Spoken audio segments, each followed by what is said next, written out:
بسم الله الرحمن الرحيم. شوفوا يا اخوان شو بيعملوا الجواسيس معانا. هذا سامسونج جالاكسي اس 5 شغال مثل ما تشوفوا. اول شي بنطفي التليفون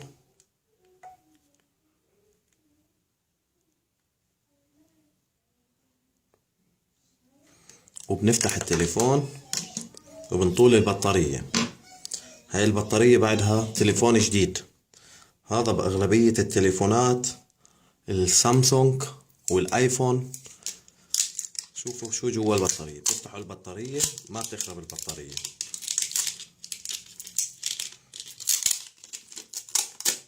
شايفين شو هاي السودا بتفتحوها. جهاز تنصت مع جي بي اس بيسمعوا كل اشي بتحكوه. شوفوا هي السماعة مع جهاز الجي بي اس.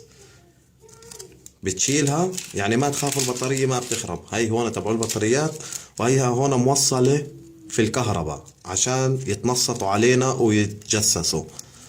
فبتسحبوها بتطلعوها اشي عادي ما بصير فيه التليفون. هياتها السماعة مبينة اذا شايفينها. بتسكروا التليفون تردوا تلزقوها. هاي رجعت البطارية مثل ما هي.